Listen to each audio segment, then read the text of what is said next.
Good morning students.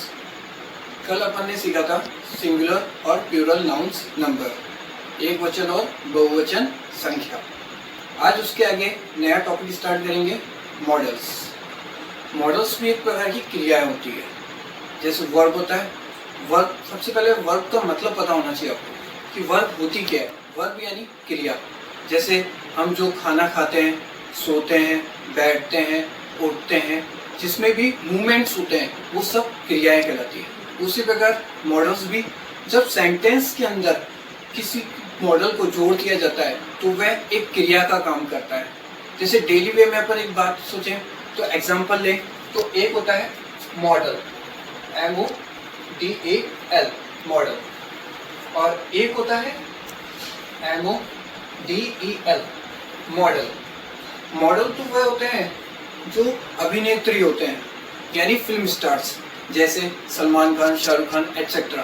वह सब भी अपना अपना रोल निभाते हैं। जैसे किरदार की तरह किसी हीरो का हो सकता है, नौकर का हो सकता है, ऑफिसर का हो सकता है। उसी प्रकार वाक्यों के अंदर जो हमारा मॉडल है वो भी एक प्रकार से नियम या रोल निभाता है। भी दो प्रकार के होते हैं। फर्स्ट होता है एक्सिलरी मॉडल्स और सेकंड होता है semi models. Types of models. First is axillary model, second is semi model. अब इस एक्सिलरी मॉडल के अंदर भी 10 टाइप्स होते हैं। First is can, second could, may,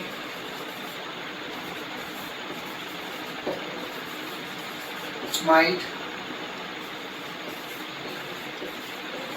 shall, will,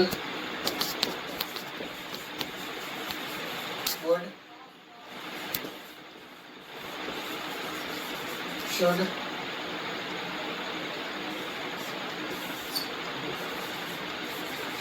must,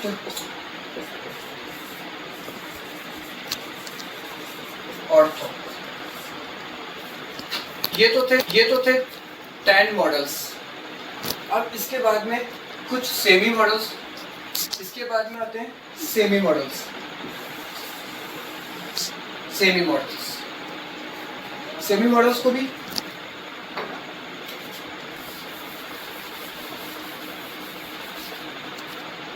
two parts में डिवाइड किया जाता है। First is need not, second is dare not। अब इसके बाद में इनके भी कुछ रूल्स भी होते हैं। मॉडल्स के कुछ नियम भी है, rules of models.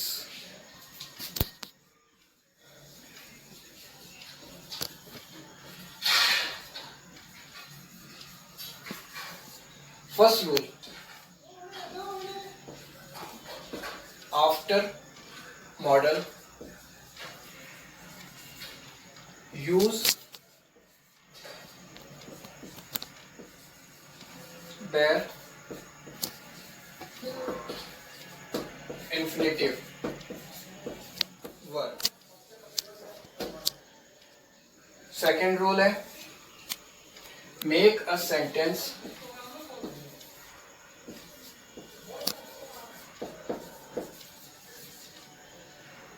a similar subject for singular and plural nouns। Example, I can do it, you can do it,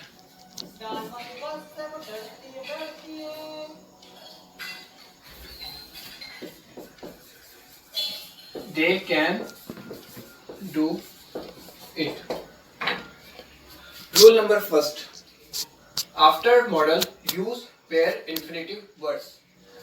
models के सेंटेंस या मॉडल्स की शुरुआत से पहले क्वेश्चनात्मक वाक्यों के अंदर इसका प्रयोग किया जाता है।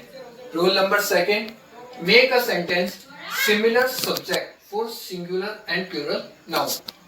किसी भी सिंगुलर प्लूरल शब्द का उपयोग समान विषय के साथ यानी समान सब्जेक्ट के साथ में किया जाता है। जैसे I can do it, subject के साथ में मॉडल सिमिलर है। You can do it, they can do it, subject अलग अलग है लेकिन मॉडल्स एक जैसे। नियम के बाद में हम मॉडल्स को किस तरीके से सेंटेंस के अंदर यूज किया जाता है उसके लिए भी एक फॉर्मूला दिया है, वो इस तरह।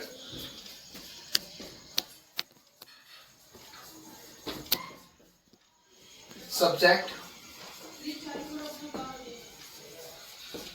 Plus model plus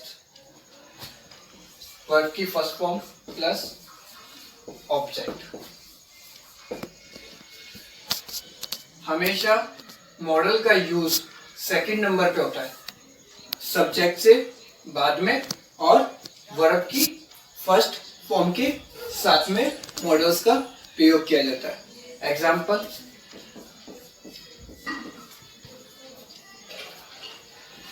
you may go now. You is a subject, may model go verb की फर्स्ट फॉर्म और now is ऑब्जेक्ट। मॉडल्स के नियम और उसके बनाने के तरीके के बाद में अब उसका उपयोग कैसे किया जाता है उसको जानेंगे। Use of model. Use of model, first अपन लेंगे कैन।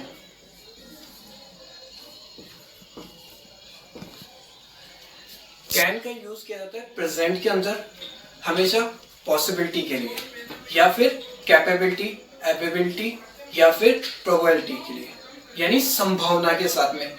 जब भी किसी चीज की संभावना होती है कि वह काम हो सकता है तब उसके लिए अपन कैन मॉडल का यूज करते हैं।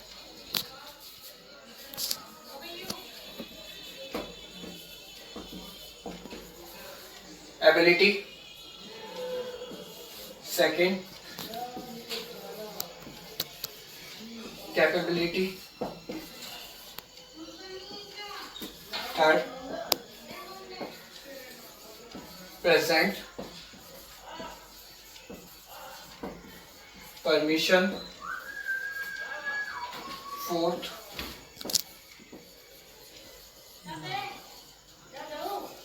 Presentment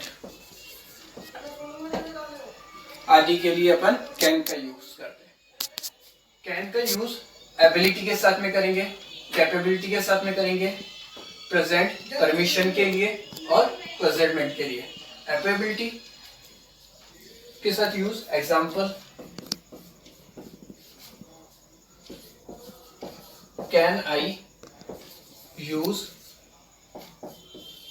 your pen. Can I use your pen, मैं तुम्हारा पेन उपयोग में ले सकता हूं। या can you guide me. First is can I use your pen? क्या मैं तुम्हारा पेन उपयोग में ले सकता हूं, यानी परमिशन मांग रहा है। Can you guide me? क्या तुम मुझे सलाह या गाइड करोगे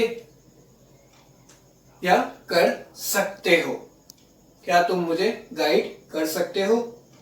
तो ये सकने के अर्थ में हमेशा किसका प्रयोग किया जाता है?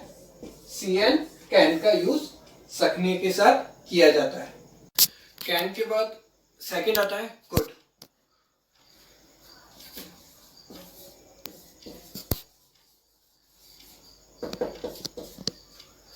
कुड का प्रयोग किया जाता है पास एबिलिटी के लिए, यानी कि जैसे अपन ने कैन का यूज किया था एबिलिटी के लिए, कैपेबिलिटी के लिए, लेकिन प्रेजेंट के अंदर, वैसे ही कुड का उपयोग किया जाता है पास्ट के अंदर कैपेबिलिटी जानने के लिए, यानी योग्यता जानने के लिए या पॉसिबिलिटी जानने के लिए।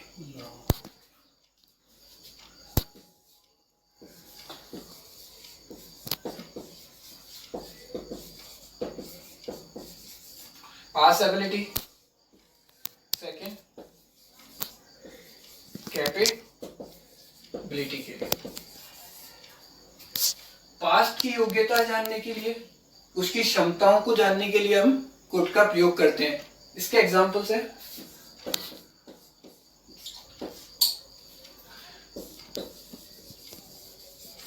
Could I use it now? It could learn fast when I was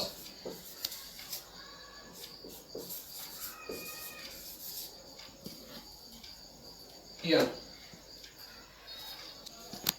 could का उपयोग पास्ट की एबिलिटीज को जानने के लिए या फिर कैपेबिलिटीज को जानने के लिए किया जाता है, यानी योग्यताओं को या गुणों को जानने के लिए कुड का प्रयोग किया जाता है।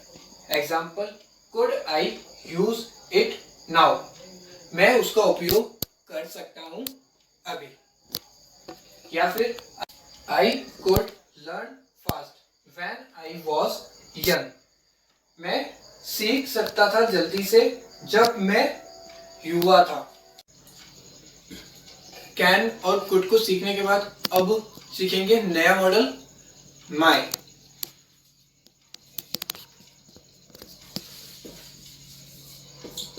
माई का यूज किया जाता है फॉर्मल परमिशन के लिए, और किया जाता है इसका उपयोग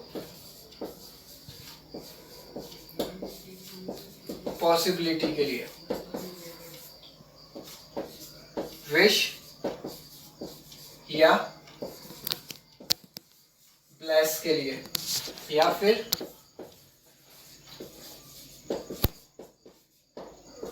कंडीशनर के लिए।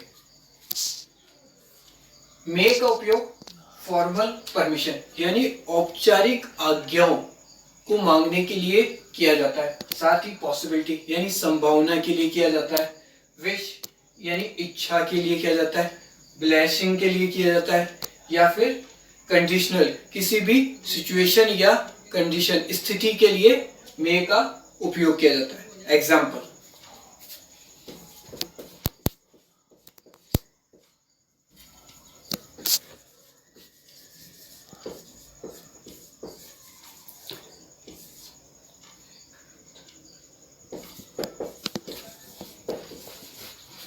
मे आई कम इन सर? मैं अंदर आ जाऊं सर? यानी कि सर से क्या मांग रहा है, वो परमिशन मांग रहा है अंदर आने के लिए। या फिर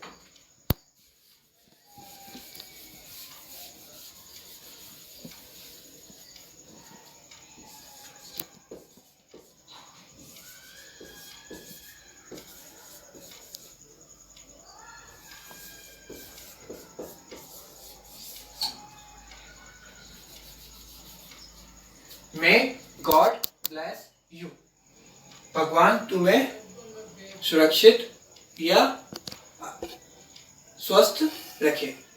या फिर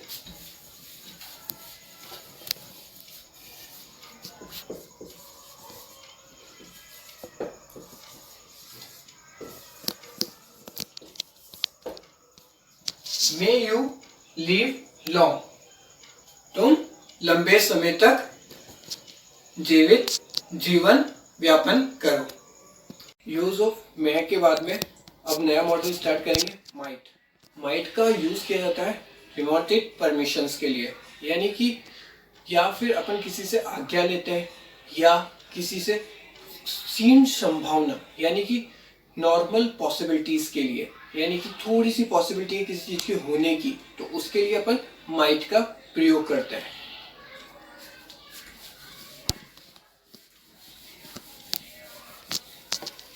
use of might, first remote possibility,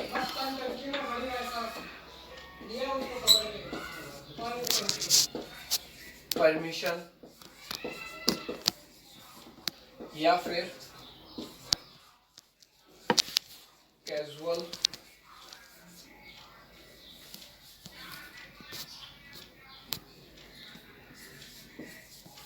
request या एडवाइस। एग्जाम्पल, या तो अपन किसी चीज की रिमोट पॉसिबिलिटी देता थे, यानी क्षीण संभावना, या परमिशन देने यानी कि आज्ञा देने के लिए, या कैजुअल रिक्वेस्ट यानी किसी से आग्रह करने के लिए, या एडवाइस किसी को सलाह देने के लिए हम किसका प्रयोग करते हैं, माइट का। और बेसिक इसका होता है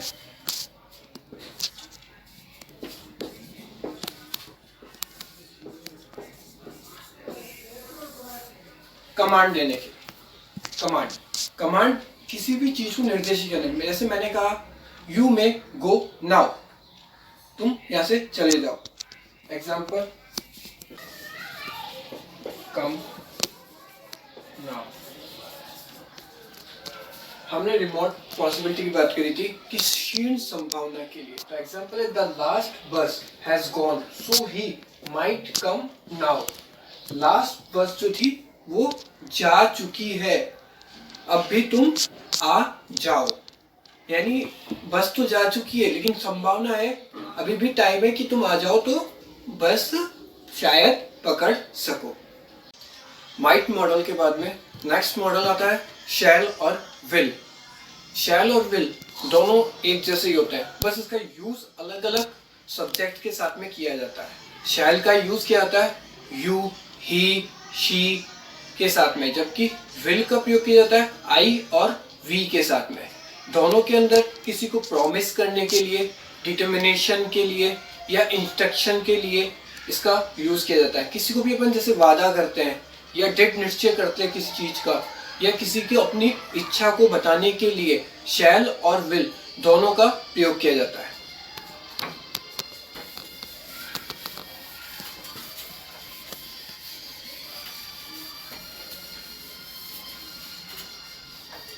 use of shall and will।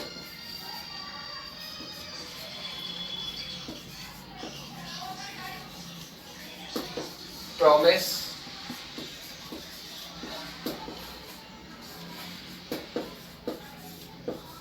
willingness या फिर intention। shall,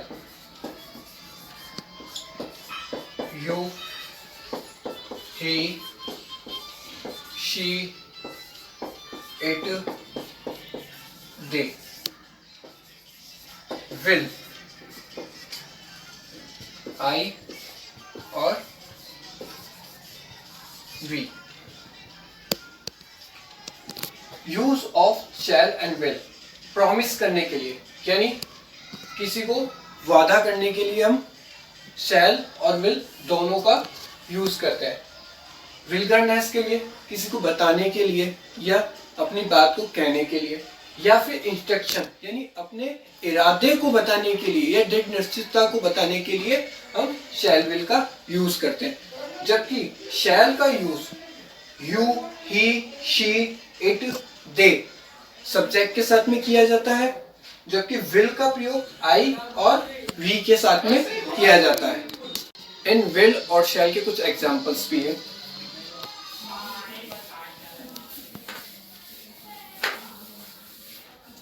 shell,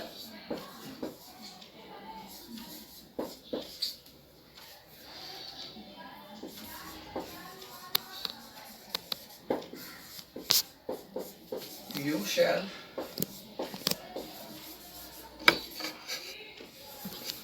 help him.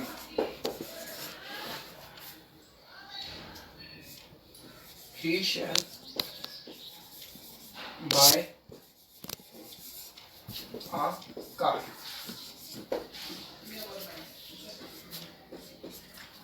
Example first, promise. You shall help him. मैं वादा करता हूं मैं तुम्हें तुम्हारी मदद करूंगा। He shall buy a car.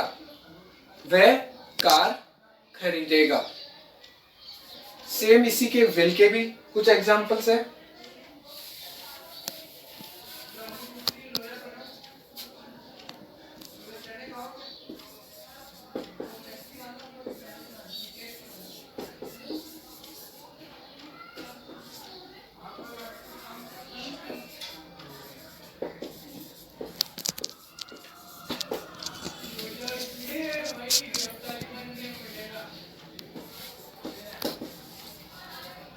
Will के एग्जाम्पल्स है, आई विल हेल्प यू, मैं तुम्हारी मदद करूंगा, यानी क्या कर रहा है, वादा कर रहा है। सेकेंड एग्जाम्पल है, वी विल डू इट, यानी दृढ़ निश्चय यानी डिटर्मिनेशन कि हम ये कर सकते हैं।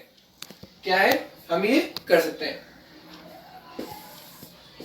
दोनों सेंटेंस में क्या आया है, विल का यूज किया है। अभी अपन ने शैल और विल को सीख लिया, उसके एग्जाम्पल्स को भी समझ लिया। अब इसके बाद में नए मॉडल्स आते हैं, शुड और वुड का प्रयोग। ये भी दोनों ही सिमिलर रहते हैं। इनमें केवल किसी को पोलाइटनेस से बताने के लिए यानी नम्रता से अपनी बात को समझाने के लिए या फिर किसी को वादा करने के लिए इन दोनों का यूज किया जाता है।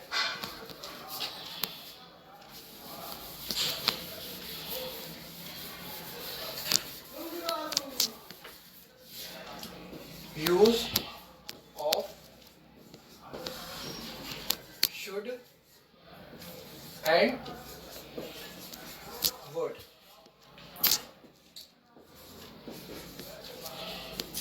प्रॉमिस और पोलाइट रिक्वेस्ट। शुड और वुड का उपयोग केवल प्रॉमिस करने के लिए यानी किसी को वादा करने के लिए और पोलाइट रिक्वेस्ट किसी को अपनी बात नम्रता से बताने के लिए उपयोग में लिया जाता है। Example,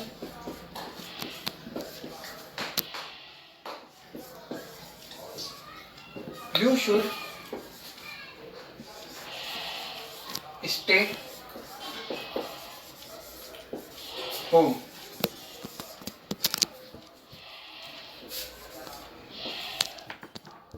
We would play in the home.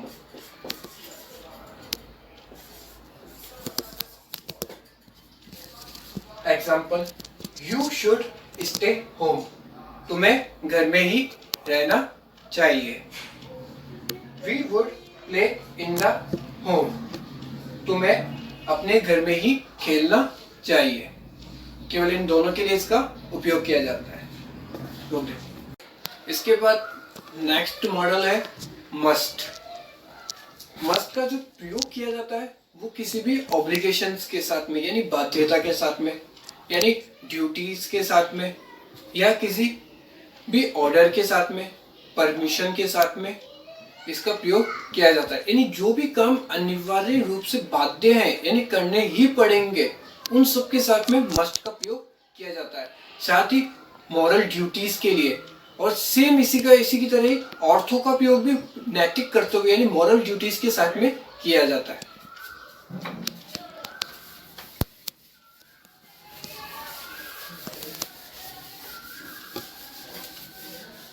Use of must.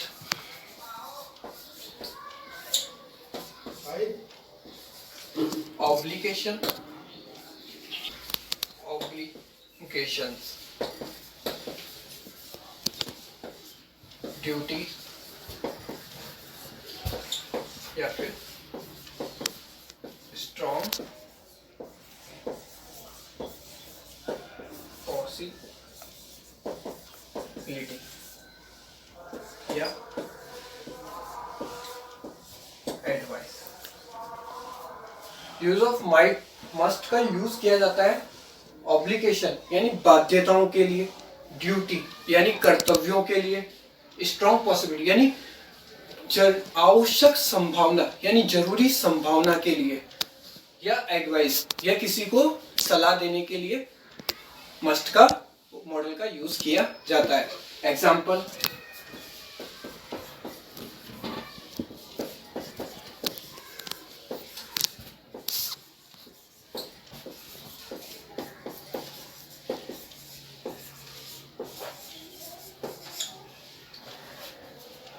You must do this work.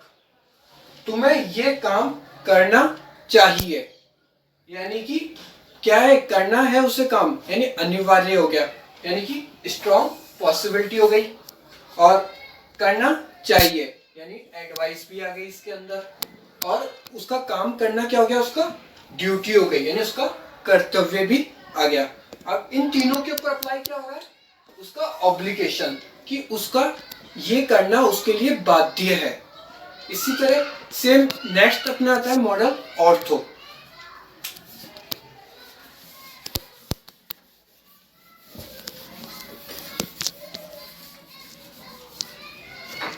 Use of ortho.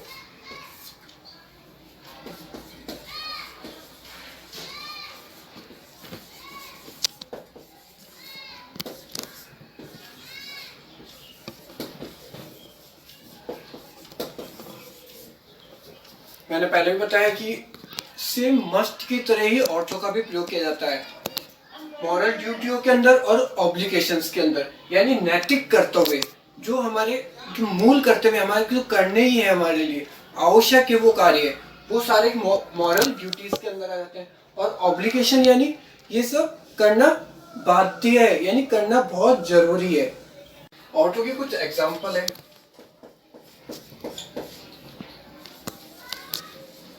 you ortho to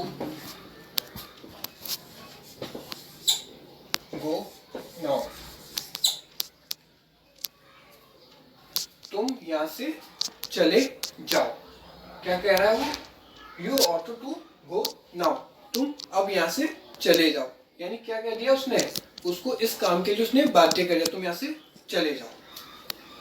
अब इसके बाद में दो और आते हैं अपने मॉडल्स, यानी सेमी मॉडल्स, जिन्हें हम कहते हैं मॉडल्स के second type semi models.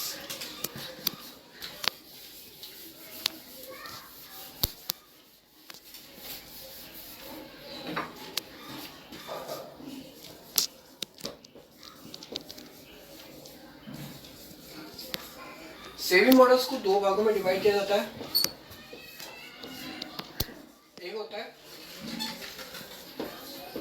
Need not और एक होता है डेयर नॉट। नीड नॉट यानी necessary,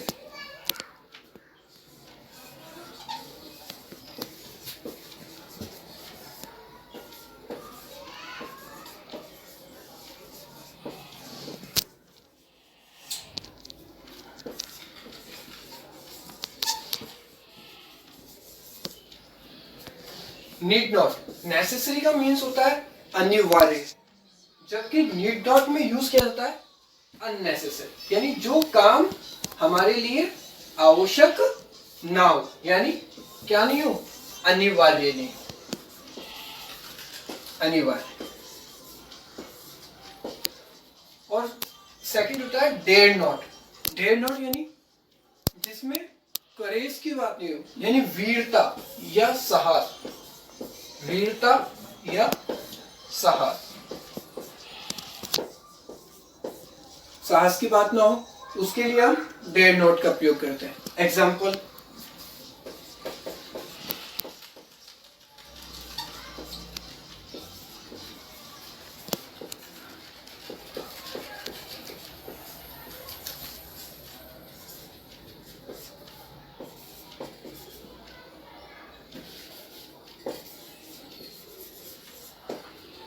I didn't to go by bus, मेरा बस से जाना आवश्यक या अनिवार्य नहीं है।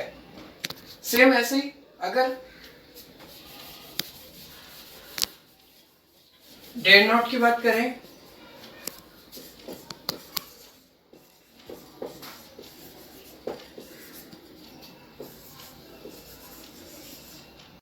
Not touch me, the USA dare not attack China. Example, he dare not touch me, उसने मुझे छुआ तक नहीं। The USA dare not attack China, USA ने चाइना पर अटैक नहीं किया। इसी के साथ अपने मॉडल्स का टॉपिक खत्म होता है। मैंने आपको 2 टाइप्स के मॉडल्स सिखाए, एक्सिलरी मॉडल और सेमी मॉडल्स। एक्सिलरी के मैंने आपको 10 टाइप्स बताए, can, should, must, could, would, may, etcetera. और